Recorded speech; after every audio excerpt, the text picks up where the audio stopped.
Class 9th का एक और टॉपिक हम तीसरे चैप्टर से रिलेटेड है वो स्टार्ट करेंगे। देखो, इस टॉपिक के अंदर हम पूरी हिस्ट्री ऑफ क्लासिफिकेशन के बारे में पढ़ेंगे कि जितने भी लिविंग ऑर्गेनिज्म दुनिया के अंदर पाए गए हैं उनको किस बुनियाद के ऊपर कैसे विरासत किया गया था और किस किसने विरासत किया गया था, ये हम इसके अंदर पढ़ेंगे।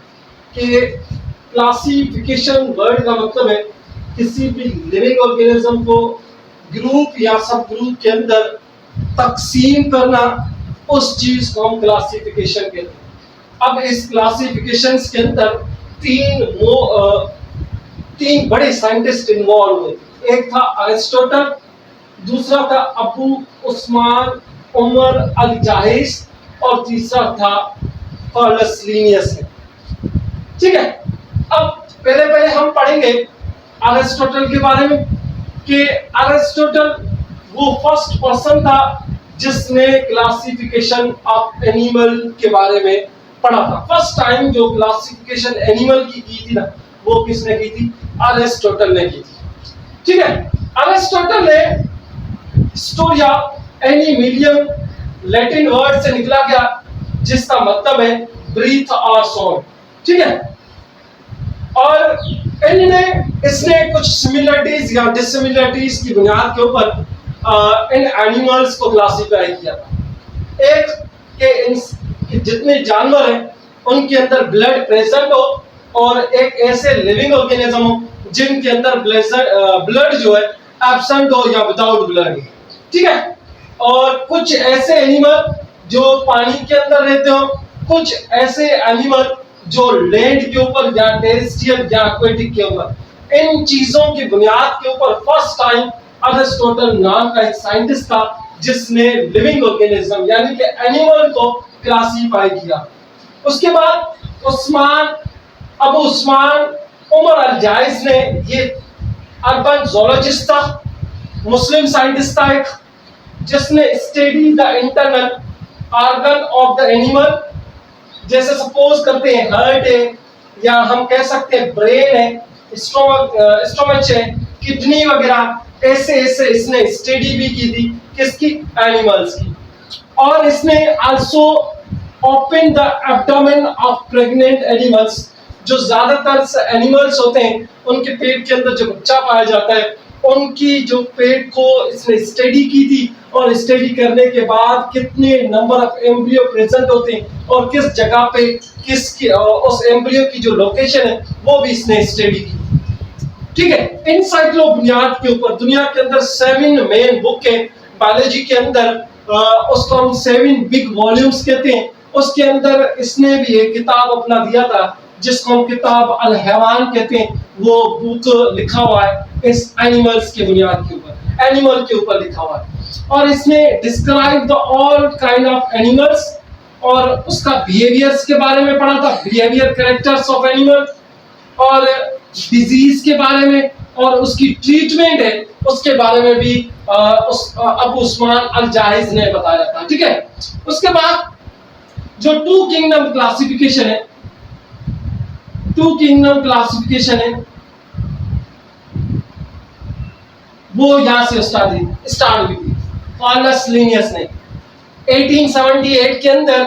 इसको हम फादर ऑफ टैक्सोनॉमी कहते हैं। जैसे आप लोग देखो अरिस्टोटल को फादर ऑफ हम साइंस कहते हैं, ठीक है, ऐसे इसको हम फादर ऑफ टैक्सोनॉमी कहते हैं क्योंकि फर्स्ट टाइम इसने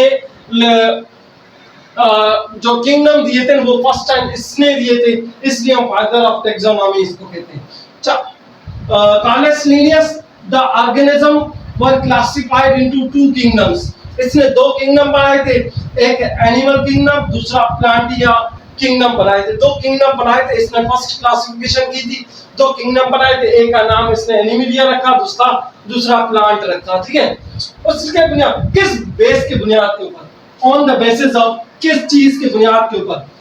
एक इसने सेल वॉल की बुनियाद के ऊपर क्लासिफिकेशन की, इनको अलग अलग किया। दूसरा स्टिमुलस की बुनियाद के ऊपर, तीसरा मोड ऑफ न्यूट्रिशन, और चौथा कंट्रैक्टाइल या कंट्रैक्टाइल वैक्यूल, और पांचवा क्या था? लोकोमोशन।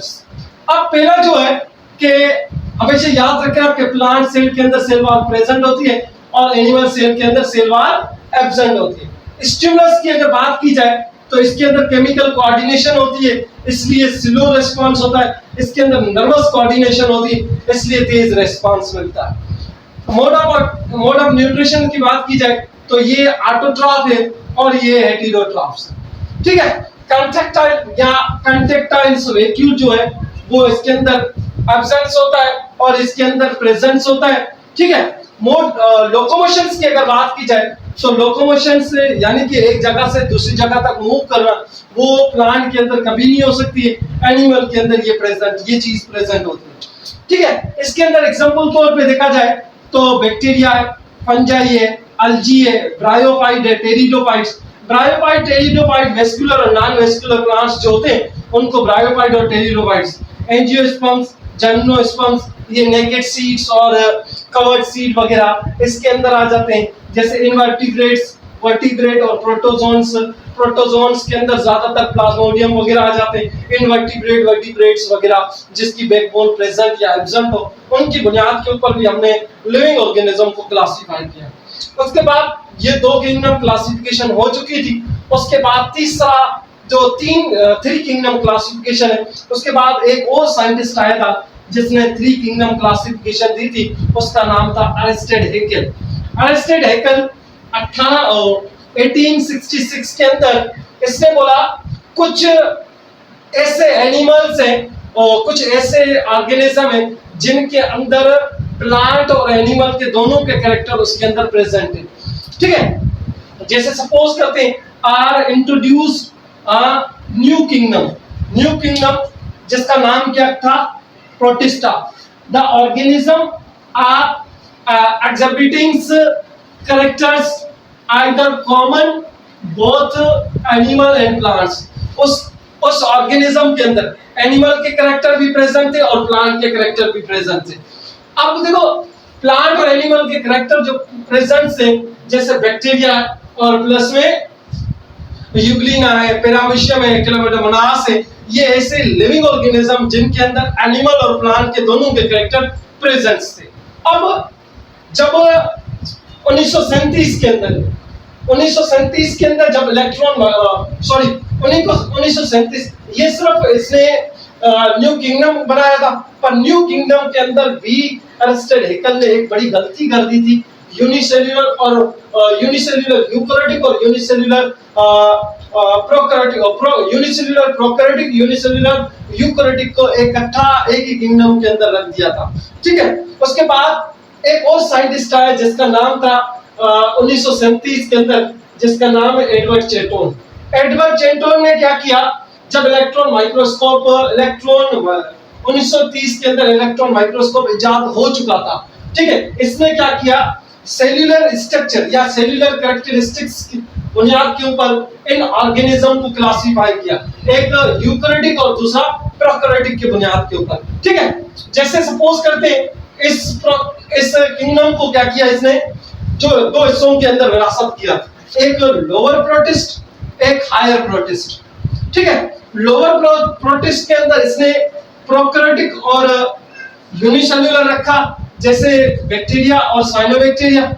ठीक है, और अगर यूकैरियोटिक की बात करें, हायर प्रोटिस्ट की बात करें, तो यूकैरियोटिक यूनिसेल्युलर और यूकैरियोटिक मल्टीसेल्युलर, कुछ जैसे फंजी है, अल्गी है और यूग्लिना है, क्लेमाइडोमोनास है, ऐसे लिविंग ऑर्गेनिज्म इस हायर प्रोटिस्ट के अंदर रखे थे। ये क्लास 9th का हमारा टॉपिक था, हिस्ट्री ऑफ क्लासिफिकेशन। इंशाल्लाह ताला इसके बाद हम जो 4 किंगडम क्लासिफिकेशन वो पढ़ेंगे। अल्लाह हाफिज।